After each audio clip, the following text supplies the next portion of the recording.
Puji Tuhan, salam sejahtera Bapak Ibu, Saudara-saudari, keluarga GPDI El Shaddai Magelang. Kita kembali mendengarkan Renungan 79, kiranya ini dapat menjadi berkat bagi kita semuanya. Revival, saya berubah, saya berkarya, saya menjadi berkat. Mari terus hidupkan semangat ini dalam hidup kita untuk kita dapat menjadi pribadi-pribadi yang serupa dengan Kristus. Pembacaan kita telah tiba di dalam Pengkhotbah pasal yang ketiga. Hari ini kita akan bersama-sama merenungkan ayat yang ke-11. Saya akan membacakan Pengkhotbah 3 ayat 11.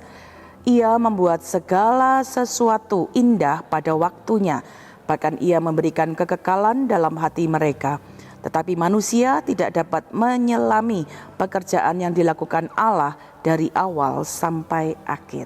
Nah, Bapak Ibu Saudara, ini adalah ayat yang sangat istimewa. Biasanya seringkali juga dijadikan beberapa ayat yang diingat atau dihafalkan. Nah, hari ini kita akan merenungkan satu kalimat dari cukup banyak kalimat dalam ayat ini. Yang kita akan renungkan adalah kalimat ia membuat segala sesuatu indah pada waktunya. Ya, ayat ini adalah ayat yang dituliskan setelah kita melihat cukup banyak ya penjelasan-penjelasan yang dituliskan dari ayat di awal, ayat 1 sampai ayat 10. Nah, Bapak Ibu, apa yang tertulis di sana? Kita dapat melihat perikop ini menjelaskan untuk segala sesuatu ada waktunya. Kalau Bapak Ibu perhatikan ayat 2 sampai ayat 8, ada situasi-situasi yang saling bertolak belakang ya.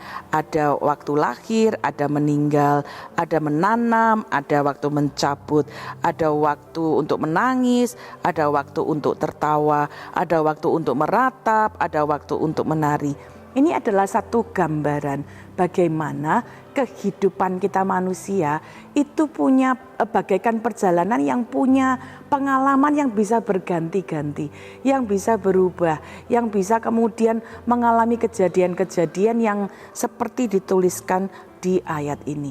Bapak Ibu Saudara, kita bahkan mungkin punya pengalaman-pengalaman yang berbeda-beda satu dengan yang lainnya. Kita sudah menjalani hampir 1 tahun di tahun 2023 dan kita punya pengalaman-pengalaman yang sangat istimewa masing-masing ya.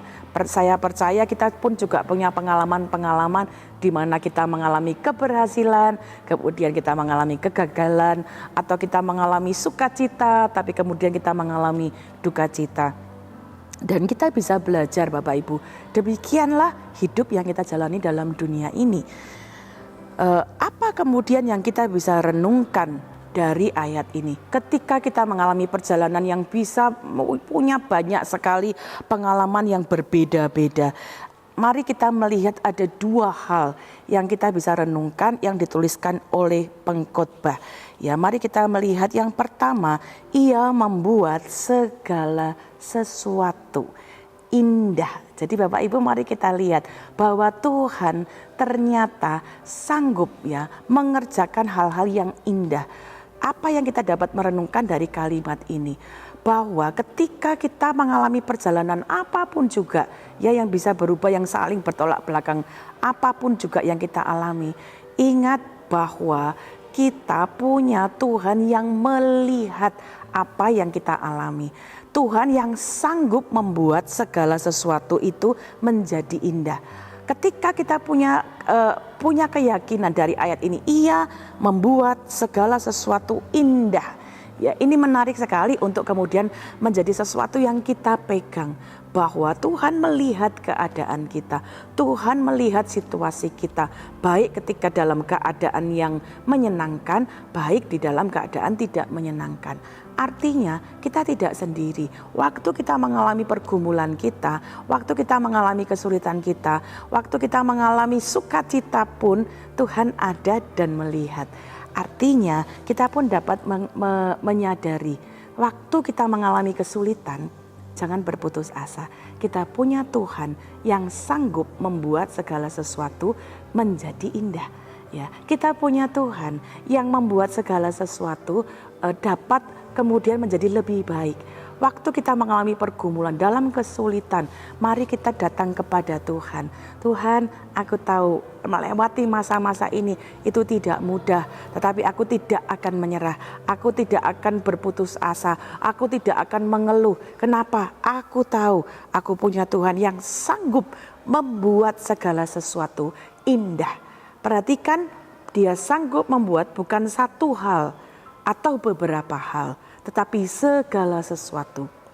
Jadi apapun pergumulan kita mungkin hari ini, pergumulan kita dalam pribadi kita, mungkin pergumulan dalam keluarga, mungkin pergumulan dalam pekerjaan, mungkin ada kesulitan dalam ekonomi. Mari datang kepada Tuhan.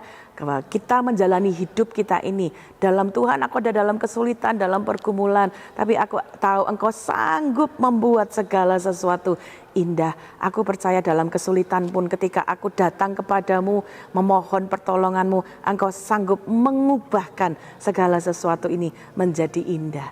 Jadi Bapak Ibu jangan kehilangan harapan di dalam Tuhan.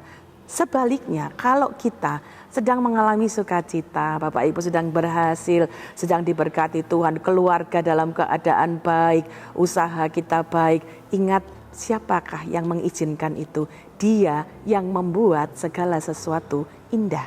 Artinya yang kita dapat belajar ketika menghadapi kesukaan, keberhasilan dalam hidup kita, kita belajar tetap bersyukur kepada Tuhan, menyadari bahwa Dialah yang membuat segala sesuatu menjadi indah. Bapak Ibu sungguh luar biasa kalau kita bisa menyadari ya dalam hidup kita apapun yang terjadi, ya ada tangan Tuhan yang berkuasa, yang berdaulat, yang sanggup membuat segala sesuatu itu menjadi indah. Karena itu jangan takut ketika menjalani hidup ini, jangan khawatir, jangan kita kemudian putus asa menghadapi menjalani hidup ini, karena kita punya Tuhan yang berdaulat, yang punya kemampuan membuat segala sesuatu menjadi indah. Yang kedua yang kita bisa belajar adalah kalimat Dia membuat segala sesuatu indah pada waktunya. Artinya kita bukan saja punya Tuhan yang sanggup membuat segala sesuatu indah, tetapi Tuhan yang melihat waktu yang terbaik bagi hidup kita. Jadi Bapak Ibu Saudara, apa yang kita kemudian belajar dalam keadaan, dalam pergumulan, dalam hidup yang kemudian mengalami banyak perubahan-perubahan yang kita tadi sudah baca di ayat 2 sampai ayat 8. Mari kita belajar ya, tetap berpasrah sepenuhnya kepada waktunya Tuhan. Karena ini waktunya Tuhan, karena ini waktu yang terbaik di dalam Tuhan, itu sebabnya ayat 11 berkata demikian di bagian akhir. Tetapi manusia tidak dapat menyelami pekerjaan yang dilakukan Allah dari awal sampai akhir. Kadangkala karena ini waktunya Tuhan, kita tidak selalu dapat dengan mudah ya memahaminya. Mungkin kita berpikir Tuhan harusnya sekarang, saat ini, tahun ini, bulan ini yang tepat menurut saya. Tapi Tuhan tahu waktu yang terbaik. Karena itu mari kita belajar ya Bapak Ibu Saudara. Ketika kita mengalami menjalani apapun, yang kedua ingat bahwa Dia menjadikan ya pada waktunya. Tuhan yang mengerti, Tuhan yang punya waktu. Tuhan yang mengerti waktu-waktu yang terbaik dalam hidup kita. Mari kita pun belajar berpasrah, bahkan ketika kita pun tidak selalu dapat menyelaminya, tidak dapat selalu memahaminya. Apa yang kita dapat lakukan ketika bahkan kita tidak memahami itu? Ketika kita percaya bahwa waktu Tuhan itu waktu yang terbaik, mari kita tetap jalani hidup ini ya. Jalani, nikmati setiap prosesnya. Bapak Ibu yang bersuka cita, nikmati dengan ucapan syukur. Terus bekerja keras, terus bekerja rajin, terus bekerja disiplin.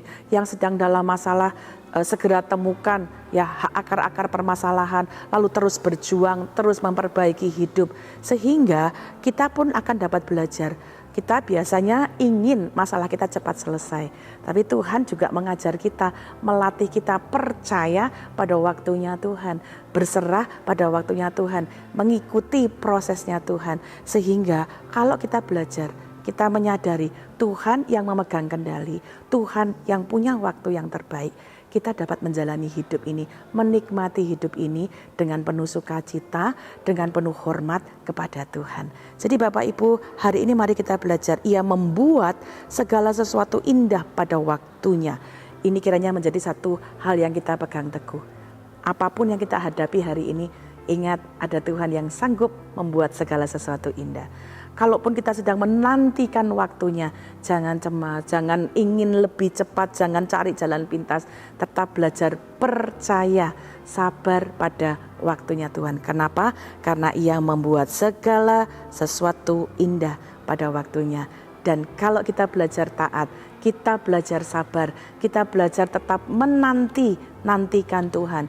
Firman Allah akan memberikan kita satu gambaran bagaimana kita dapat memiliki pengalaman segala sesuatu indah pada waktunya. Kenapa? Karena waktu Tuhan itulah waktu yang terbaik.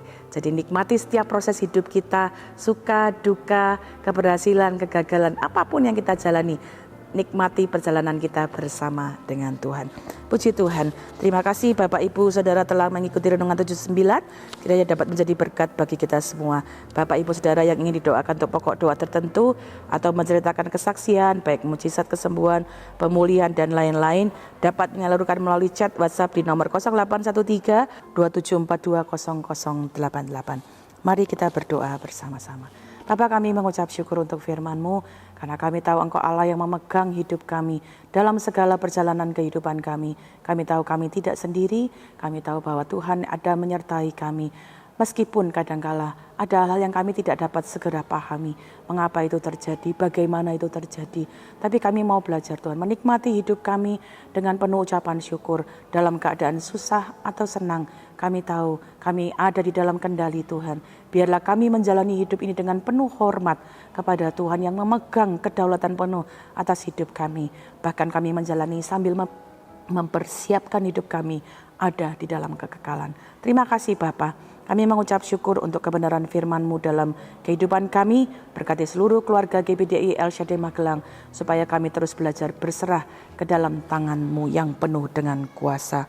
Ya Tuhan, kiranya seluruh keluarga GBDI El Shaddai Magelang senantiasa bertolong-tolongan menanggung beban dengan sesama, dan dengan demikian memenuhi hukum Kristus. Terima kasih Bapa. Di dalam nama Tuhan Yesus Kristus kami mengucap syukur dan berdoa. Haleluya. Amin.